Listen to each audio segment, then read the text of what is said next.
Untamed is going to be untamed. It's going to be a little crazy. I want to talk to my people. I want to talk to my brothers and sisters. We can have grace and humility in how we interact with other people.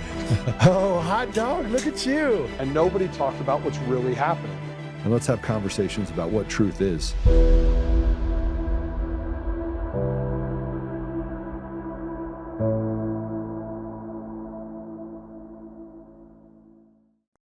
We don't have any resemblance to a government that believes in a republic. We don't have honest money. We don't have integrity. We don't even have people in Washington that even pretends, that you're supposed to tell the truth. Remember just recently there was a congressperson that won, and he won by putting on his resume just a bunch of lies. and the other ones got hysterical. The other congressman is telling lies like this. And I got to thinking, well, how many of these people that were complaining about this guy telling lies, how many of them lied when they raised their hand up and swore to uphold the Constitution? Now, that's a lie that really has consequences. Actually, you could probably make fun and make a little joke because his jokes weren't, everybody knew he was fibbing, but the real lies are being told, and that is our big problem. But I do believe there has been a coup, and it's been taken over. And if I want to just put the date in my mind, and anybody could pick probably any date in the last 100 years. But I have picked November 22nd, 1963. What happened on that day? That was the day Kennedy was murdered by our government. Wow. By the CIA. Yep. And at the time, I remember matter of fact, Kennedy was killed in Dallas, but he landed at Kelly Air Force Base, and I was the flight surgeon there the day before, and I was aware of this trip. So this was a big a big thing, and those early years, which we talked about a lot, especially the first year or two. Oh, Oswald did it. And then, and, the person they talk about most is Allen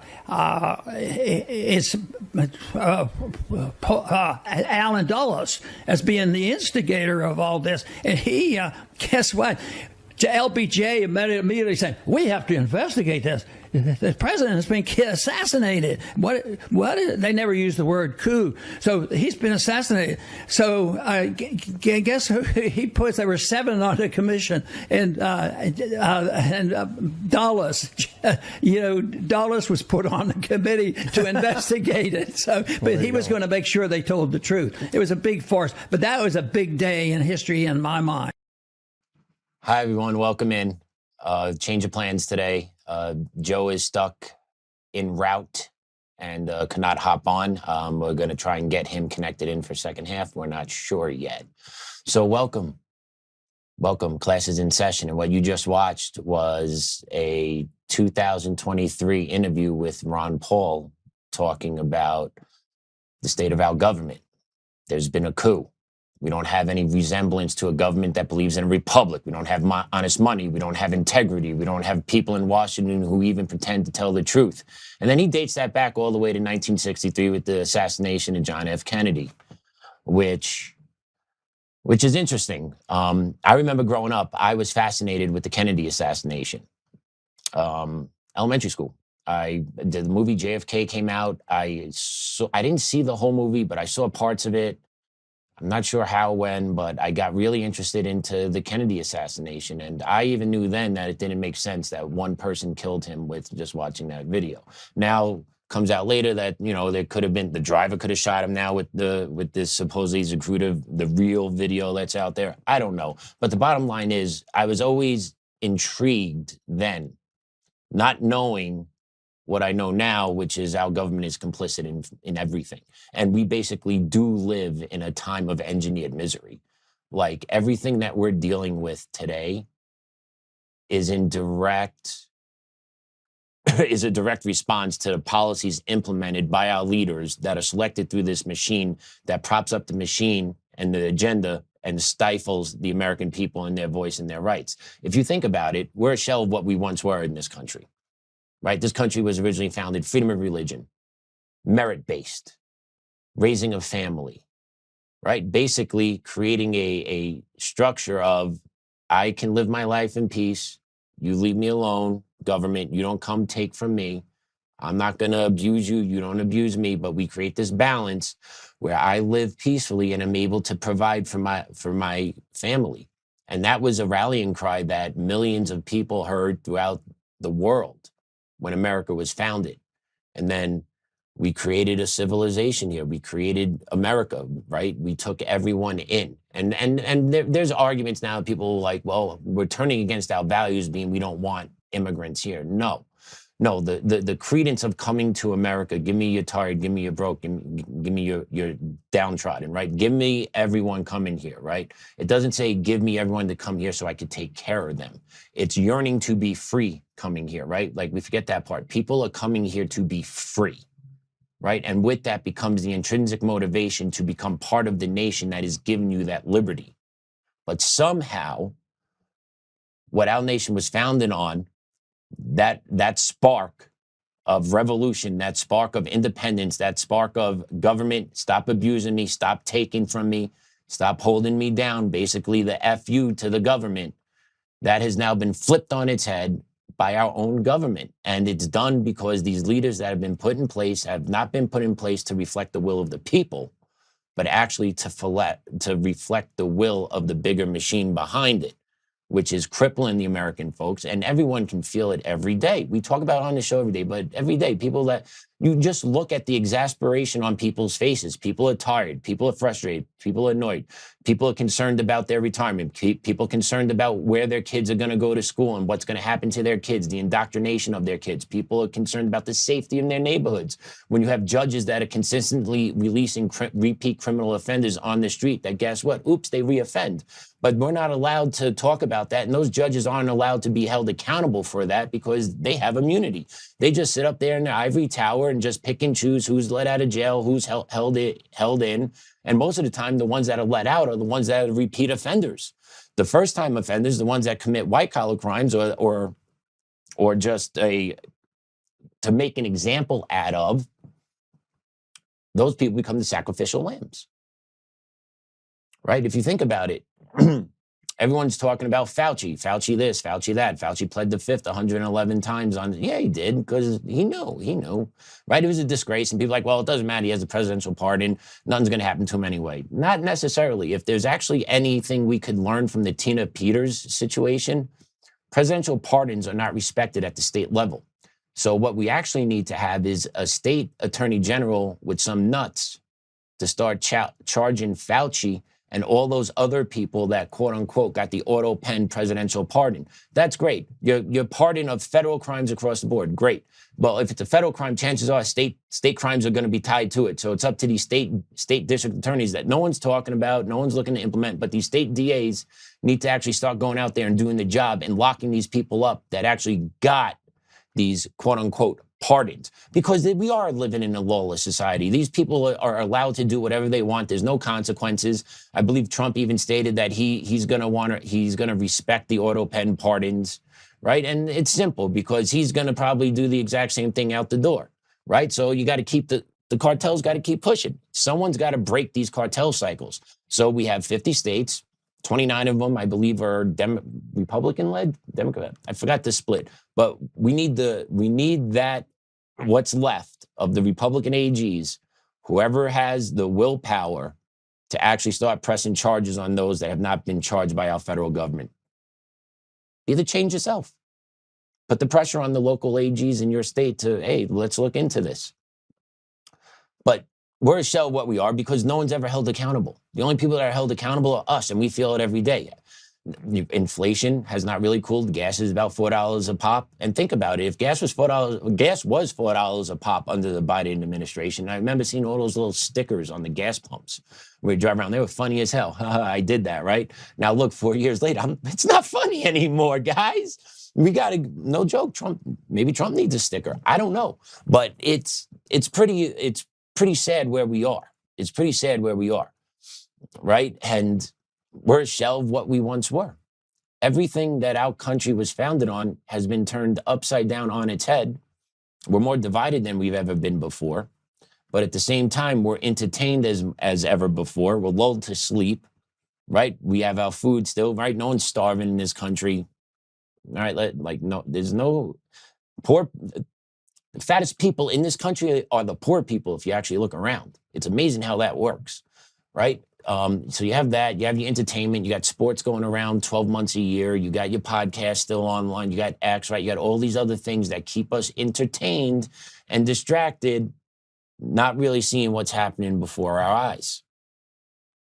And in case you haven't noticed, DSA is infiltrating the Democratic Party. That side is completely sold out to one side.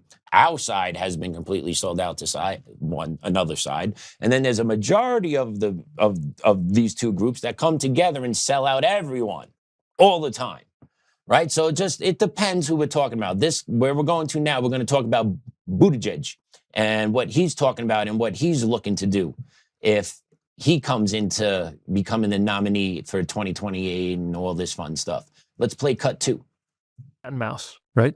Whenever we figure out a way to make sure you can't hide all of your wealth or all of your income from being fairly taxed, very wealthy people will figure out some other place to hide it. Yeah. And then we'll have to develop a new policy to deal with that. But I guess my point is that's okay. Too often we have just hesitated to do anything, refused to do anything because it might be hard or because it might not last. Yeah. But if the idea that somebody will figure out a way around this law meant that you shouldn't have the law, that would be an argument against having any law. Mm-hmm. So it's messy. It's hard. But I am sure that if we had a more reasonable rate of taxation on capital gains and on corporate income, and if we made it harder to pass along wealth without, especially inherited wealth, without paying any taxes on it, or some of these other maneuvers like this borrowing thing you're talking about, we would have a fairer country because we'd still have capitalism. There'd still be lots of motivation and lots of reason to innovate and build a business and create jobs and do all the things that very wealthy people have done.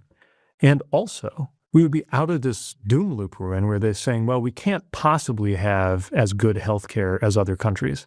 We couldn't possibly do something like, I don't know, fast trains here in the United States. We couldn't possibly have rural hospitals be properly funded or public education. Of course we can. This is the wealthiest economy in the world. It just doesn't add up that we can't have nice things. But if we aren't collecting a fair level of taxes, then of course we're going to come up short when we're trying to fund those things. And the biggest thing of all, that numerically that we're facing right now is this massive debt. Now, listening to these people talk makes my blood boil. I don't know about you guys, but it really pisses me off. For the simple fact is they're morons. They're morons with a microphone that are kind of dictating where we're going as a country. All of what he said is anti-American. Everything he said is anti-American, okay? We're talking about penalizing people for being successful. By the way, they always talk about paying your fair share. No one is yet to determine what is their definition of someone's fair share. I'm still waiting to hear that. What is their definition of fair share? And then what percentage of that fair share do they get to, like, where is it? How much is it? They never talk about it because the end game is to take all of it. That's why they never give specifics, because they can't give the specifics because they will tip their hand. What are they looking to do? They're looking to penalize any type of success in this country. They're not looking to reward individualistic achievement and entrepreneurship. They're looking to crush that spirit, and he says it right there. He's looking to actually hit the wealth tax when you're passing your wealth along to your younger kids. That's as anti-American as you get. You tax me when I make it. You tax me when I spend it.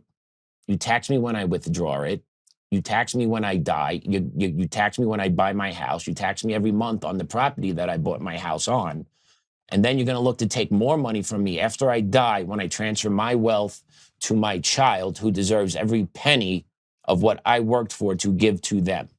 And the reason why people, quote unquote, hide their money is because you people come after every single dime that wealthy Americans make, all while supplementing third world migrants to the tune of $80,000 a year on the average American dime. So basically, you take the average American, actually, that's more than what the average American makes in a year, but that's what you supplement out to illegals coming into this country. How about you politicians actually tighten up our budget and everyone, Doge knows how Doge went away real quick. Notice how there's no actual legislation codifying Doge cuts that could have saved hundreds of billions of dollars. None of that's happening. All this hundreds of billions of dollars of fraud that's being found every which way you look at. I just saw another one today out of my hometown, Flushing, Queens, New York. I'm sorry, Queens, New York, in Flushing. Not from Flushing, but I am from Queens. In Queens, New York, in Flushing, hospice care. Fraud uncovered again, right? All these millions of dollars that just is just fake, but you know where it really is real? At the end of the day, you're in my wallet, you're in my bank account, because we're the last one at the bottom. We're the one that actually gets the money sucked from us at every turn and never given back to us. I'm 6 months still waiting for my IRS refund check, by the way. Just saying. They're quick to say they held up my refund check for, I forgot, was it $5.12 or $12.50? It was some ridiculously small number. We took care of it. 6 months later, we still haven't got our refund check. But that's how government operates. Make sure they take every last dime from you before giving back what you overpaid over time. Right? Like it's the absurdity of our government. Everything our government does is a manufactured crisis that actually squashes the American people. Like everything they do, everything you experience, it's because of them. Like Joe talks about, the millstone on the chest, it's a real thing. They silence you, they deplatform you, they can debank you, they tax the hell out of you. If they don't like you, they start investigating you. It's simple. And they flaunt it too. It's real obvious what goes on. And everything that we feel, everything we experience, it's not for you to turn to me and say it's your fault, or turn to that person and say, no, it's their fault. The collective up top that just does not care what is actually happening to the American people, because they're not there to do the bidding of the American people. They're there to do the bidding of their special interest and foreign interests that are funding their lavish lifestyles, which in turn leads to the destruction of the American way of life. And they sit up there and talk about like they care. They don't give two shits. They don't care at all. Maybe a handful, maybe 10, right? But they can't be too loud about it, because if you come out too loud about where you stand publicly with the American people and you actually want to have accountability, they come out with the scope. Primary you and take you out. It's happened recently.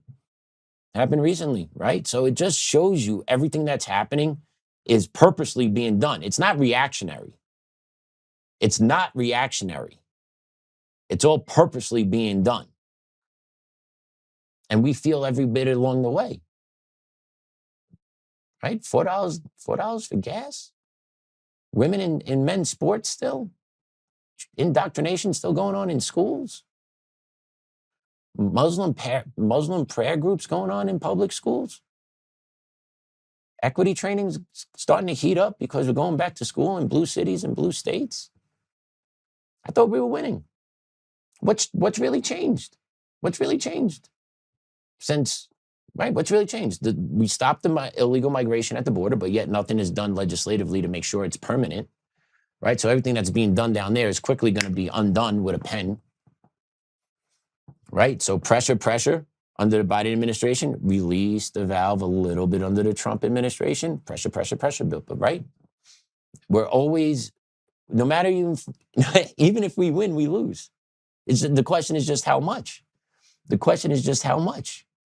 And then they just flaunt it in front of you. How long was the last time anyone heard from, seen of Mitch McConnell? I'm not talking about the pictures online, right? Like his office still can't even give a clarifying statement of what happened to the senator. Is the senator alive? Nothing. Crickets. Why? Is it that hard to say if he's alive or dead? Is it really that hard to say it? I don't understand. Let's play cut 3. Here's his communications director, Stephanie Penn, being questioned about it. Tell us what's going on with Senator McConnell.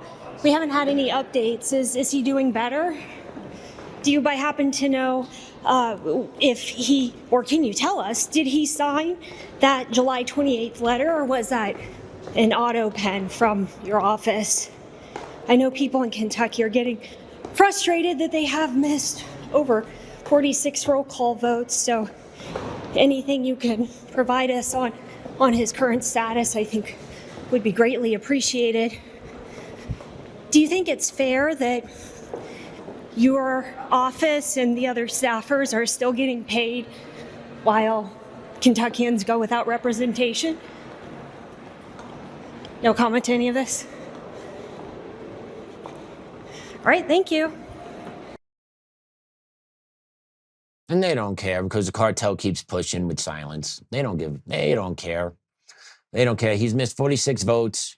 A medical emergency happened. No word anywhere. That's his comms director. She definitely understands what's going on with him. She's refusing to say anything. She just smirks, keep it moving, making her money. They don't care. And they live because of the money they take from us. They're supposed to be held accountable to us, but they know they're not. They know they're not. They know they're not. They know they are not accountable to us because they just go about their business, strutting and smiling. She's like, yeah, no, he's probably he's brain dead, but you know, I'm not going to tell you that yet. I'm just going to sit here, smile, keep on walking through the halls of Congress because they don't care about the American people. The ones that claim they serve only serve themselves, serve their foreign donors, serve their special interest, right? It's all the same. It's all the same. And think about it. Us average Americans, we don't stand a chance. They talk about fundraising, this, that, and the other thing, right? I care about the American people, but I got to fundraise. And then the American Joe sends in $8 because that's what the average Joe can afford because everything's through the roof. Here you go, $8. And then the special interest cuts a check for 20 mil. Who gets the access? And they'll never pass legislation to outlaw foreign money like that. Never. They won't pass legislation on that. They won't pass term limits. They won't pass the insider stock trading. They won't pass the SAVE Act. They will pass nothing to prove to the American people that they're actually there to do the job for the American people. And then they'll smile about it, become rich about it, hold on to power forever about it, die in office, and then finally burn in hell. But they'll have the run here on earth for a little bit. And if you think about it, if you think about eternity, right? Eternity's forever. You know, suffering down here for 50 to 70 years ain't too bad if you do the right thing. These guys get to live high on the hog for this long, but you know, it's gotta be pretty hot where they're gonna go, right? Like it's been hot here in Colorado, man. Texas, it's been over 100. I'm like, ooh, that's hot. And I actually thought about this the other day driving home. I'm like, I don't really put the air conditioner on in my car unless my wife and kid are in there. I usually drive with the window down. I don't know why. I just do. And I just remember thinking the other day, I'm like, yo, it is hot. And I'm like, I can't imagine how hell must be. And then I think about all these ones that should be suffering down there, burning alive, well, burning in the afterlife. And it's not just occasionally, it's all the time. It's all the time. So you got to get a good run in on here, I guess, while you're here on Earth, if you know you're selling everyone out because you're going to be burning forever. That's one of my solaces, right? Lindsey Graham. It's like, yeah. Mitch McConnell. It's nice to see the old timers getting out, though. It's nice seeing the old timers finally relinquishing power one way or the other. But, you know, everything we see is a lie. Everything is fake, except the actual pain we feel every day. How about the angel families that have to deal with their loved ones that have been killed because of illegal immigrants that have been in this country, that got driver's license, that are not allowed to drive, can't read the language, but yet get behind big wheels, big rigs, and plow into cars, killing people. Or Patty Fox's daughter, who was left on the side of a road because she was hit off the back of a motorcycle. She survived, but she's a quadriplegic. Right? And then also at the same time, you have illegals that come here, and we talk about this, the money, right? Buttigieg, we got to take from you, take from you, take from you. No. How about you just keep the money with us? How about we stop giving out foreign aid? How much money do we send overseas every year? And how about each state stop sending over foreign aid to countries as well? How about we stop doing that? How about we keep our money in-house? We can't do that because you make money off of that. So you can't do that. Instead, your only solution is to keep taxing the American people. It's never about actually reining in the spending or reining in the fraud or stopping the migration in. It's never about that. It's about literally crushing the middle class, crushing the ones that are trying to make it out of the middle class range because you can't have that. You don't want that to have because you got to keep you got to cap on who's going to cross that threshold, and you're going to pick who's going to cross that threshold. That's why. It's un-American. And then there's the talking point out here now I saw on online today, socialism is as American as it can get, I heard. I got to listen to the clip a little bit more, but I saw that and I almost threw up in my mouth. But yeah, all this is being done and we feel it. And there is no way you could tell me the American people support what's going on either side of the aisle. The approval rating in Congress is in the toilet. Honestly, the Trump approval rating isn't much higher than that. But yet, how do these congressional leaders continuously get selected if their approval collectively is in the toilet? It's simple. Stolen elections. It's simple. It is so simple. And here you go. We're gonna play a clip of Secretary of State Jena Griswold out here brags about the not turning over the voter rolls to the Trump administration. Let's play cut 4. Since being elected to a second term, Donald Trump has doubled down on his efforts to attack our elections and democracy. There have now been 2 executive orders on elections during his second term, trying to grab power over elections. Luckily, they're largely losing. There's a big potential decision coming up next week on one of these executive orders that we hope we will win. His DOJ is suing many states across the country trying to get sensitive voter data. I told them to take a hike. Luckily, again, the DOJ is losing many of these cases. So we are seeing Trump weaponize the federal government against democracy. Yeah. The same talking points, the same garbage, the same bullshit out of her mouth over and over again and out of every blue city and blue state leader's mouth. The voter rolls are under lock and key. No one can look under the hood. Once again, if the elections are so secure, why can't we check them? Why can't you cooperate with the federal government? And why does Trump tolerate this at this point? And, you know, honestly, it's time to actually just slap the blue cities and blue states and pull all their funding for being sanctuary cities and states and let it play out. Just let it play out. Just withhold their funding. Enough is enough. All we do is give. And they resist like nobody's business. They fight. Why do you fight transparency? Why do you fight turning over the voter rolls? Because they're dirty. That is the only reason. And I can't believe people still don't understand this. We've been having this fight for years now, 6 years. Put it to bed. But no one wants to put it to bed because this is engineered misery. This is engineered misery. Because nobody wants peace. No one wants this country to actually get its act together. Like we are literally getting eaten from within. And those that are in charge are completely fine with it. You know, I understand Trump's kind of doing what he can do on deportations and at the border, but you know, as far as like solidifying law and codifying immigration, it's not even a fighting point. No one's talking about how we're going to codify our immigration at the federal level. No one's talking about it because no one has an answer to it. The Republicans never have an answer to anything. They just want to be in opposition. This is why what we get. It's not that hard to fix stuff. All this shit could be fixed instantaneously. Boom. You stop funding everything across the board. We're $43 trillion in debt. We stop printing money. We freeze spending across the board going outside and we reinvest it inside. That's number one. That's me. You know, honestly, I was out of work for close to a year. Actually, fun fact. Today's my 1-year anniversary working with Joe. I made 1 year working with Joe. I walked in this door August 4th, officially hired by him. So this is my 1 year plug. Happy anniversary to me. So anyway, before getting hired by Joe, I was unemployed for a year. My wife was working her ass off, making money because I couldn't get a real full-time job. I was driving Uber Eats. I was doing 15, 20 hours a week at a sporting complex, coaching kids and doing the front desk work. But it wasn't enough to make the money. Were we going out? Were we spending more than what we were making? Simple answer was no. The simple answer was no. Because we couldn't.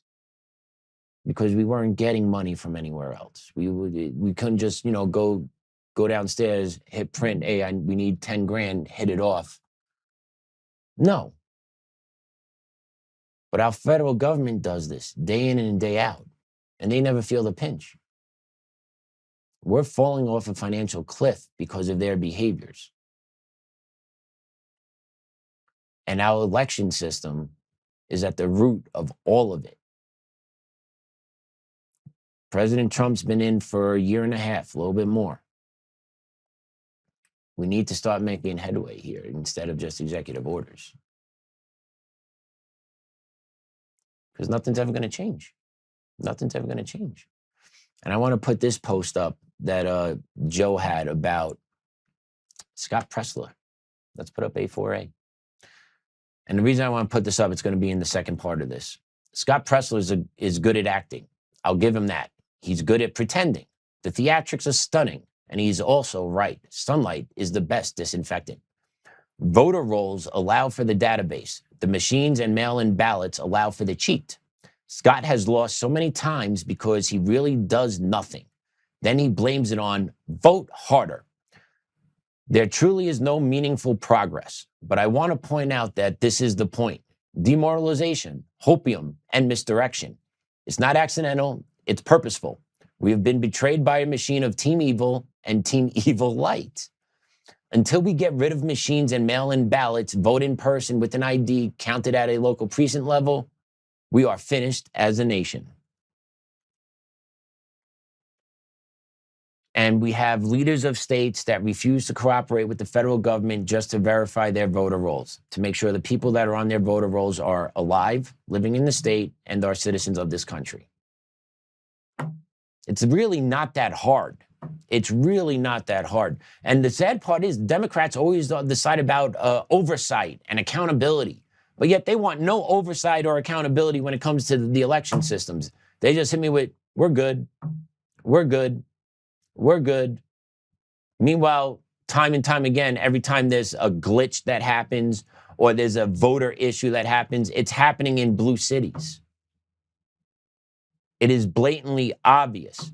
And then when we had Peter on here on Friday talking about how the 2020 vote totals have changed consistently over the last 5 years out here in Colorado, every time he goes back in and look at different numbers for 2020, different number for 2020 again, right? The numbers are changing. Why? Because they're covering up the crime. They don't want the voter rolls being showed because they know that's one of the missing pieces here.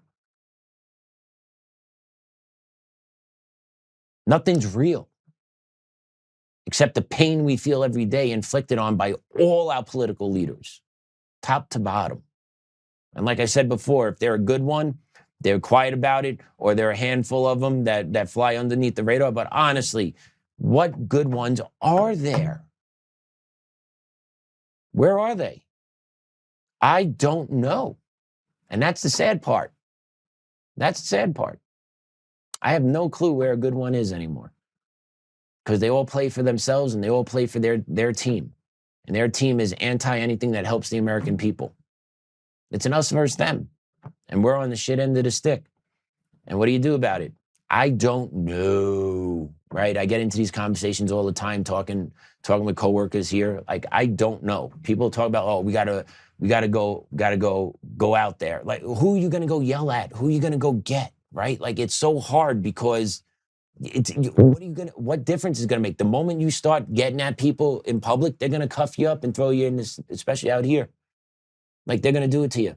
You know, you could rape and peddle a child before you get locked up, but they'll get you if you go after one of their politicians out here. You know? And I'm not talking physically, I'm not talking violently. I'm just talking yip, yip, yip, yip, yip, making it uncomfortable when they're in public spaces, right? They'll get you. Right? We have no recourse anymore. There's no way as Americans to actually get these people, to get the attention of them. They don't care. Micah talked about, you go into hearings.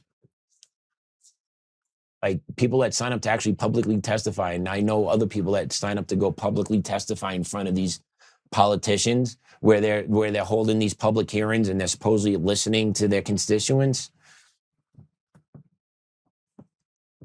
That's what they're doing when people are testifying about life experiences.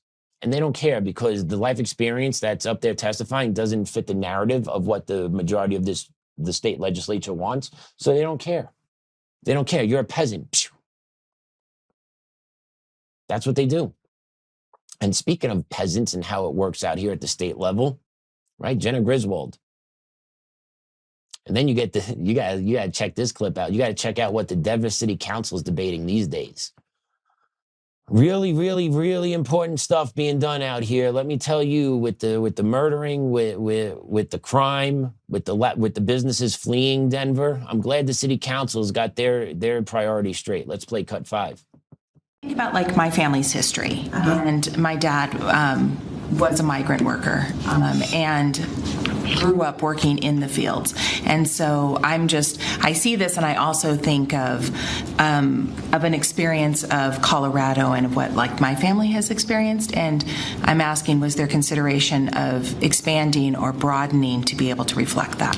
No, I think we thought about it in the same way that we did the land acknowledgement in terms of like foundational, like the foundational experience within this country. And so the labor being specific to those that were taken from Africa onto this continent, and that labor being forced. Do you know of another city that names a perpetrator group? So like the phrase at the hands of white Americans. I know that there are a bunch of labor acknowledgments that talk about systems like white settler colonialism, but it doesn't talk about groups.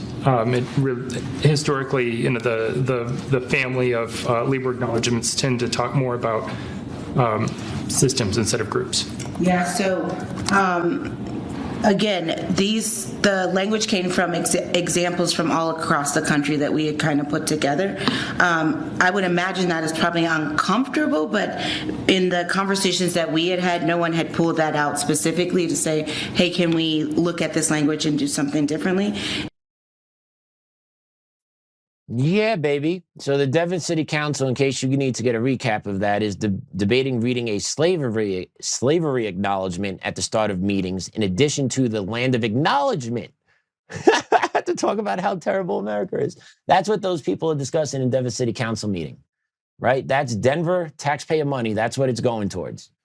Make sure that's happening instead of all the other issues that are going on in Denver: homelessness, crime, sexual assaults, robbery, batteries. I just saw a picture the other day, a video the other day, a guy walking in downtown Denver at night with an AR on his shoulder outside of a building. That's normal. In Denver it is. You know, DP, you guys should really follow Do Better Denver. That guy really does great, guy or girl, don't know who, really does great work exposing how the Denver government covers up all the bullshit that they try and push out in front of people, that how great Denver's doing when the underbelly is really, really not looking so hot. Denver's financials aren't looking so hot. Safety's not looking so hot. The police are actually ending shifts early to share patrol cars because they don't have enough mechanics in the shop to fix the patrol cars. So that's happening, right? So it's just a hot mess out here in Denver, but yet we got to make sure that's important up there, making sure that we get the slavery acknowledgement part read correctly and written correctly and read correctly before our city council meetings.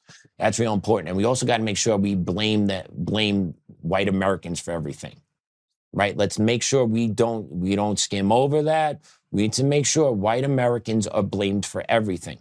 Once again, this is the purposeful push to destroy America, all engineered by design. You get people like this that have been programmed since birth because they've been indoctrinated through the school system with the racist rhetoric that white people are the problem of this country. White people have caused the enslavement of the black people. All this stuff that leads to equity, that leads to the actual, I believe, beginning of race wars. Like, there is no way that I don't think this ends other than race wars at this point. Because if you're a white person and you refuse to acknowledge this, or you just say, I love this country, they see you as the enemy.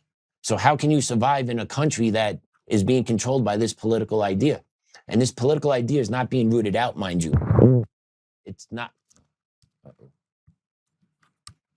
Sorry. It's not being rooted out anywhere, mind you. It's not. It's not being rooted out. It's actually being allowed to fester and to flame up. No one's doing anything about this type of jargon. These people are... Yeah, but guess what? The preaching is still going on. The beating to the drum is still happening. Nothing's being done to stomp these little ashes or these little burnt ends out, because they're not. They're actually fanning up and spreading. They're actually fanning up and spreading because no one's confronting this and no one's doing anything about these people. It's allowed to continue. And once again, I bring it back to yesterday. Like, at what point is it terrorism when it leads to overthrowing the way of life of people here and blaming white people for a crime? How is it not terrorism? Why is it not terrorism? Really got to start thinking about it, because we need to understand what's coming down this beaten path. It will be terrorism. Their language tells you. No one's doing anything to stop it. These city councils, these organizations are passing laws that legitimately put their cities at risk. Prime example, I live in Aurora out here in Colorado, and a friend of the family had an issue, was actually meeting an ex for a custody exchange in the parking lots of where a police station is in Aurora. There's no one working at the police station. There's no one working in the police station. She needed help. They went there and they could not get in. They called dispatch. Dispatch told them that station is closed. We live in that neighborhood. I had no idea the dispatch, it was not a actual functioning police station. So what it's actually used for, cops come in, change, get in the patrol car, go out. That's it. There is no one actually physically at the police station to actually help when it's needed. My wife and her friend had to wait 30 minutes for the police to actually show up when they were in the parking lot of a police station. And mind you, it was a custody issue, and the child in issue is a special needs child. 30-minute response time before the cops even showed up. Okay? But let's let this nonsense keep going on instead of actually addressing the real issues here, which is you allow morons like the Denver City Council, Aurora City Council, Griswold. These people are in power all because of stolen elections that are actually tearing American society apart. Let's call it for what it is, because that's what it actually is.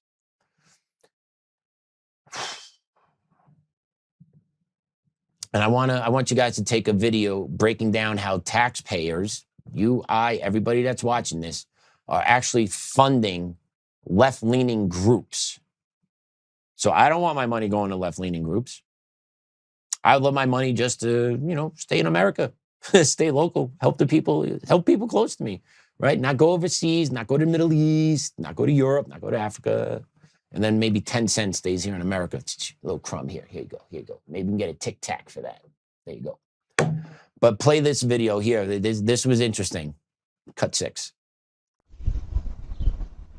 Hi. How's it going? I'm good. How are you? Good, thank you. Sorry to bother you. Oh, no worries. My name is Jameson. My team and I are in the neighborhood fighting to protect immigrant rights. So it's something you care about? No.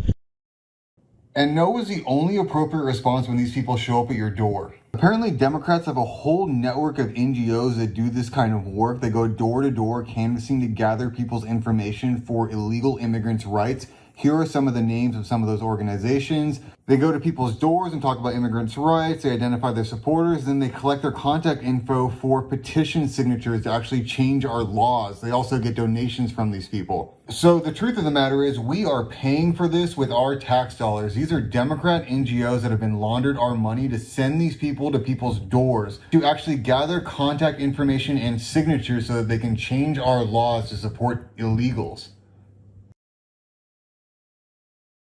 So yeah, she's there. Do you care about immigrants' rights? Yes. Great. Got your name. Thank you. Have a good day. Now that goes into the database. Now they have an ally to go to when they need a ballot initiative passed, fundraising, safe house for illegal immigrants. Boom, just like that. And we're funding it.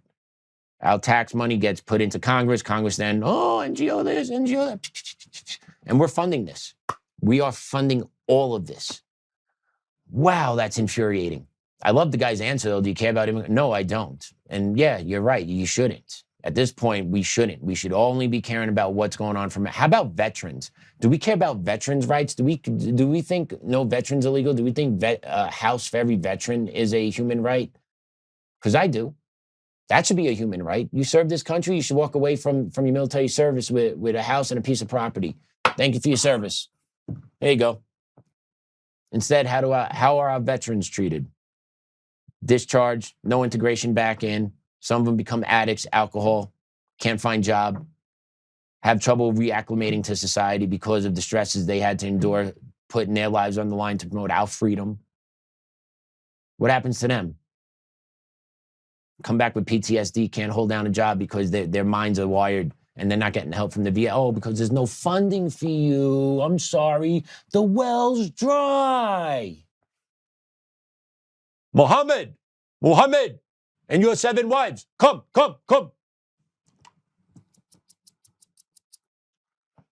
NGO, illegal immigrants, come. That's the reality. Our leaders do that. It's not that hard to cut off the faucet. It's not that hard to redirect the funds. It's really not. And if it's really that hard, but you're dead set about doing it, make it a public issue. Stand on it every day. But they don't, because they don't care. The ones that they say are the most best among us are the ones they spit on to cash their check. No veteran should be illegal. No veteran should be homeless. No veteran should not have immediate medical care when needed. End of story this day and age in 2026. You have people signing up freely to give up their life for this country, and they get back home and they're treated like shit. I'm not saying they should not have to work when they get home or anything like that, but I'm talking about just basic human care because they signed up to do something for us because they love this country. But the people that are getting the most benefit are the people that hate us the most and come here to take from us, and then we hold them up like they're sacred. We have fallen a long way in 250 years. And it's not natural. It's not natural. People don't naturally view their heritage this way. They're programmed to feel this way. And that's because the school system has been taken over. The colleges first, then down to the secondary eds. The colleges got taken over. You indoctrinated the wave of teachers, best specifically white female liberal teachers. And then you boomerang them back down into the education field post-graduation, and there that cycle began, and now K-12 has been taken over. The whole gamut. The whole gamut. But on the bright side, we talked about the 2A amendment yesterday, the Second Amendment here, and the attack on it out here in Colorado, that the Colorado state legislature is pretty much tacking on anywhere between $400 to $600 new in fees and taxes to possess a magazine discharged firearm. And basically the sheriffs are in charge of enforcing the law. Well, we have one sheriff out here in Colorado from Montezuma County that says, and that's Sheriff Stephen Nowlin. He announces he will not enforce the new gun legislation out here. And he gives a pretty good reason why, citing funding, staffing, and constitutional concerns. Senate Bill 25-003, which took effect August 1, adds new requirements for purchasing certain semi-automatic firearms, including obtaining a 5-year eligibility card from a local sheriff's office and completing an in-person safety course. As a Colorado sheriff and every member of the Montezuma County Sheriff's Office, each of us has sworn an oath to uphold the Constitution of the United States and the Constitution of the state of Colorado, and perform the duties of the office of sheriff in Colorado by protecting those rights for all citizens in Montezuma County, Nolan said in a news release. He also said that the new law does not provide funding for the additional personnel and administrative work needed to process eligibility cards. Additionally, he questioned the law's requirement that prospective buyers complete firearm safety training, arguing that hunter education has historically been tied to hunting and trapping, not firearm purchases. So yeah, this this sheriff from Montezuma County standing up and saying, come and get it. So great job by him. Need more people like that to stand up here. I wonder if Arapahoe County is going to follow Douglas County. Are they going to issue public statements? Or are they just going to say nothing and not do it, right? Because it means more if you publicly come out and say it at this point. All right, state legislature, you're passing this. You're telling me this is my job. Yeah, no. You're violating the Constitution. You want to do this? Let's do it then. All right. I would love to see the push come to shove. And I am not belittling Montezuma County whatsoever, but he's going to need more weight behind him for it to get national attention. Denver County Sheriff, maybe, if you got some gonads. Arapahoe County, Adams 12, anybody, Jeff Co., Doug Co., or maybe you come out as a coalition and make a joint statement. That'd be fun to watch, because enough's enough. And especially with the crime in this state, and the fact that the judges in the state don't hold criminals accountable, and the state legislature actually supports the lessening of penalties for child sex offenders. Yeah, everyone should have an AR out here in this state, because that's the only way you're going to protect yourself. 30 minutes response time for police to respond to their own parking lot. And then you're going to want to restrict my rights of owning an AR and make me pay $600 more in fees and make sure I do X, Y, and Z, all while you are making the state less safe. And you're telling me they're not purposely doing all this. You're telling me this isn't engineered. It's all engineered.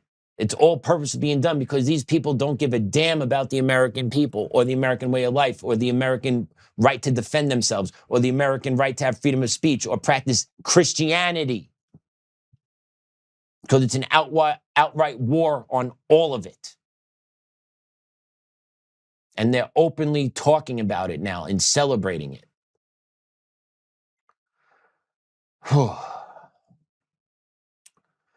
So yeah, we didn't cover this yesterday, but we're going to talk a little bit about it today.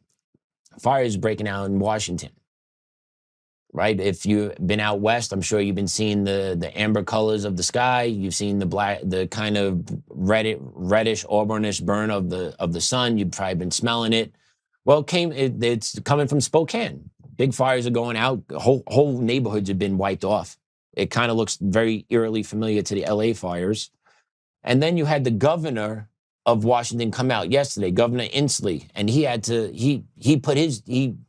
let everyone know what caused the fires. So let Governor Inslee talk about it. He had to evacuate because of these massive fires in Spokane County. The whole state's under threat now. Climate change. You know, climate change isn't some existential global thing. It's our neighbors. It's our friends. We had to fight for them. So yeah, global warming caused all this. Well, newsflash, it wasn't actual global warming that caused it. It seems that they just arrested an arson suspect. Let's put up that post. And there it is. Yesterday, Governor Inslee said the fire in Spokane was from climate change. An arson suspect was just arrested. The arson suspect that was arrested is by the name of Aaron F. Fernucci, a 37-year-old resident of Spokane, Washington. Fernucci was arrested on August 3rd and charged with first-degree arson for allegedly setting the Old Trails fire, the largest of 3 severe wildfires burning in Spokane County. How was he identified? Well, witnesses reported seeing Fernucci standing by the side of the road and kneeling in the grass near where the fire originated. When law enforcement detained him, he was found with waterproof matches and a butane lighter. Prior record, authorities noted that he had a prior 2012 conviction for manslaughter in Arizona. Current status, he's being held on $1 million bond.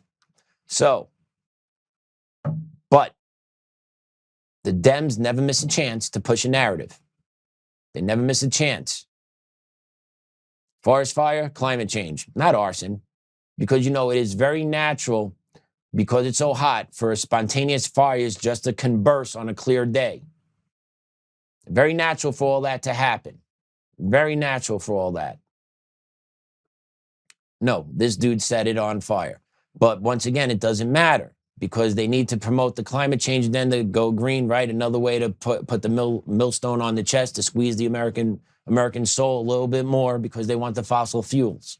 They want the oil, they want the gas gone. They want it to be green energy, windmills, solar energy, all that stuff, right? So you needed climate change, fire, climate change. Nope, asshole starting fires. And I wonder if he's a leftist. I wonder if he's a leftist.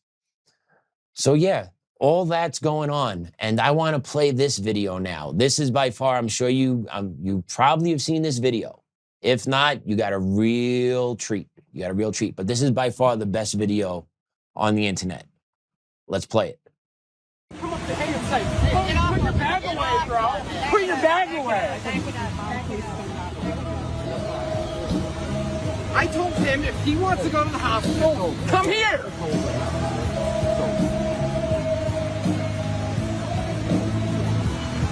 It is over.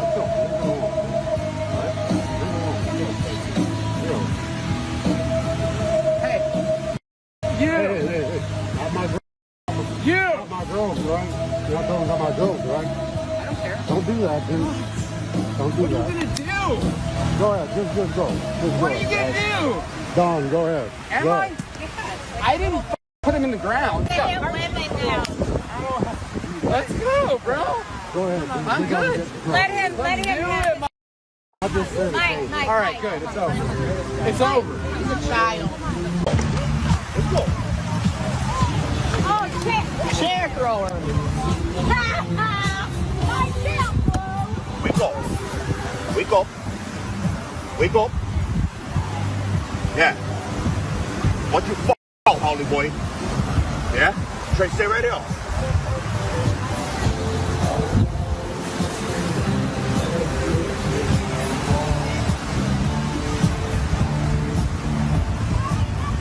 You done? You done? Huh? You done?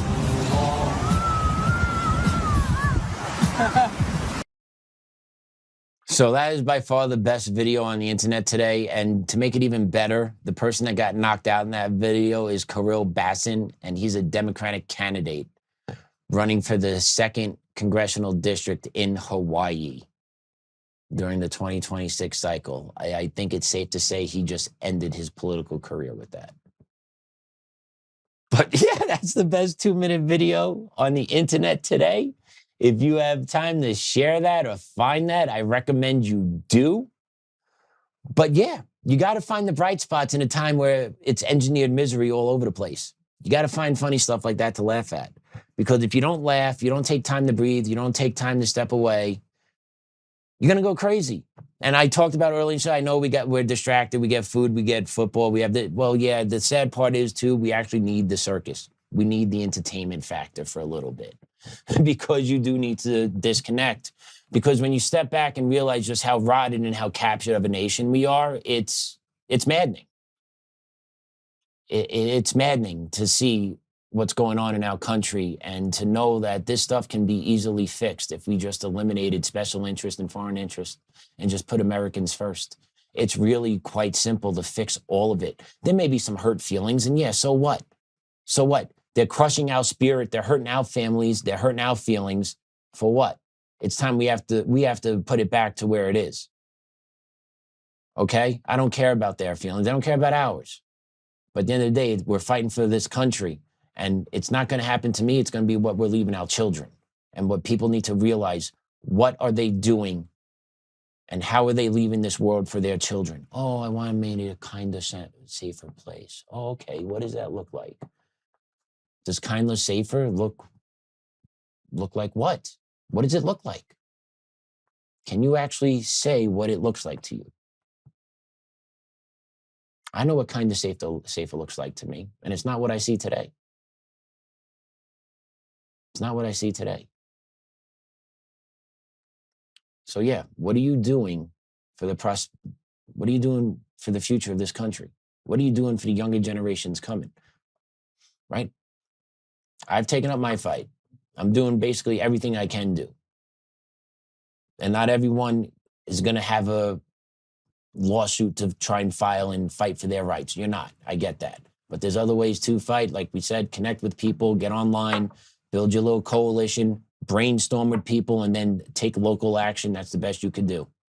That's the best you do, because the problems up top are too big for us to fight by ourselves. We could shed light on it. We could put pressure on it. But at the end of the day, the powers that be are going to operate as they're going to operate, and we have no control over that whatsoever. And if you haven't gotten the memo yet, it is abundantly clear. Americans are not the priority. Can't pass the SAVE Act, can't hold criminals accountable. Got to tax the hell out of you. Got to talk about taking more from you. And then after we're done taking more from you, we got to make sure we take more from you after you die. So you can't leave it to your kids, because we don't want your kids to actually have your wealth. We want it for ourselves and our families. And we want your child to be hooked on us. So we're going to make sure we're going to hook your child on us by taking all the wealth that you ever accumulated in your life before you die. We're going to take a good portion of that too. And we're right to do that because, you know, people hide it from us. No kidding, you're going to hide money from people that are telling you, I'm going to take it from you. Like, what do you say? You want your fair share? Okay. How much is your fair share? Oh, you got to see how much I make first. Got it. Got it. Makes a lot of sense. Makes a lot of sense. But they don't care. They're going to do what they're going to do. They're looking to fundamentally change the American way of life. We're going to resist it at all costs. Eventually, push is going to come to shove. Rubber's going to meet the road. And I'm going to be very curious what that's going to look like.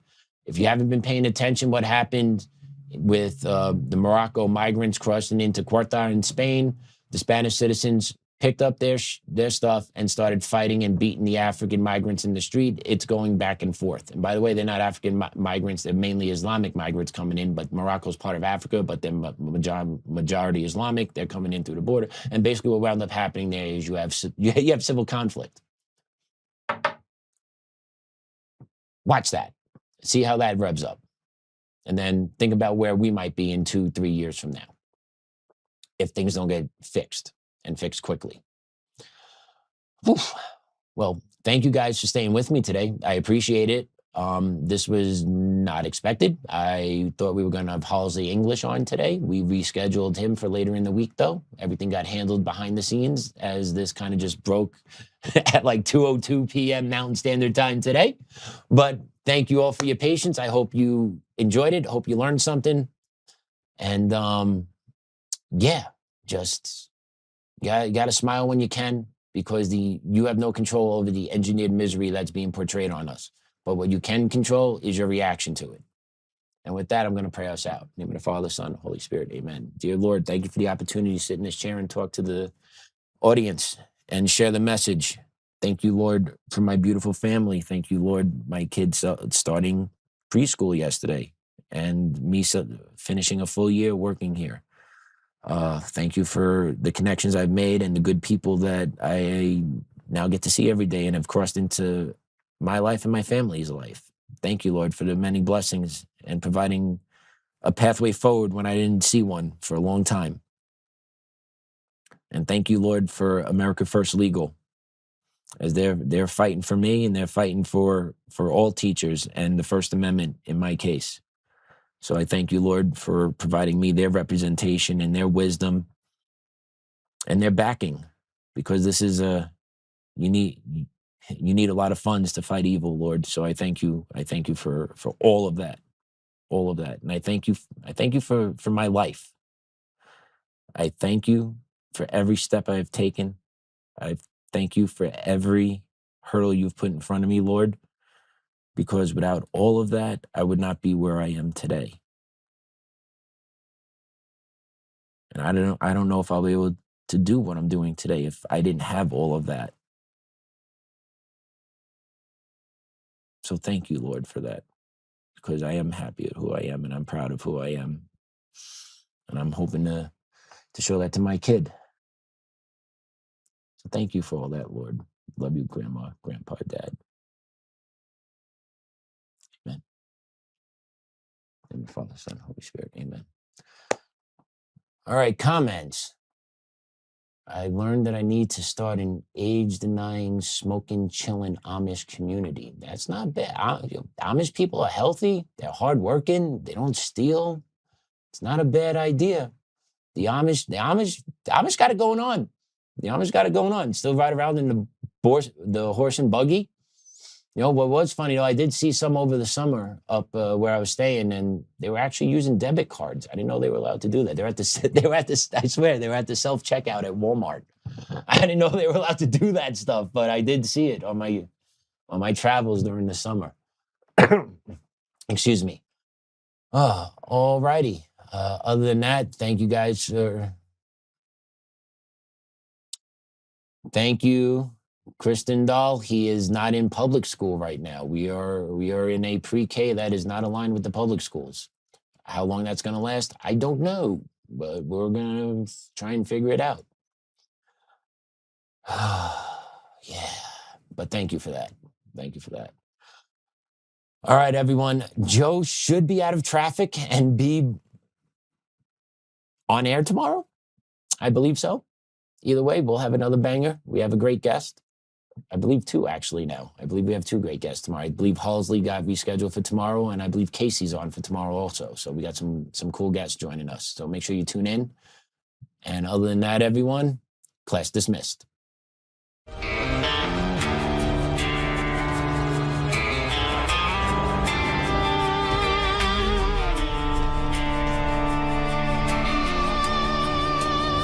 Rise up untamed in the heart of the fire where the wild ones roam. Joe Oltmann's calling, bringing truth back home. From conservative daily to this untamed fire, we shatter the silence, lifting spirits higher. No chains can hold us, no lies can prevail. Authentic and fearless on this rugged trail.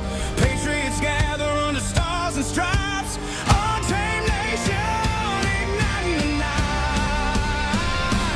Untamed nation, let the truth roll out in this land of the free. Standing proud from sea to shining sea, we won't back down.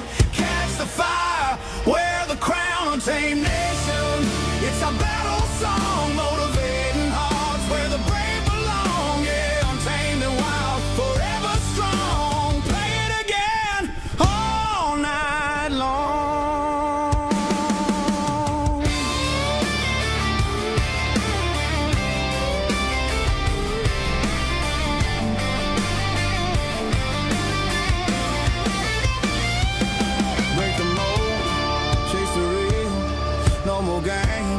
Time to heal.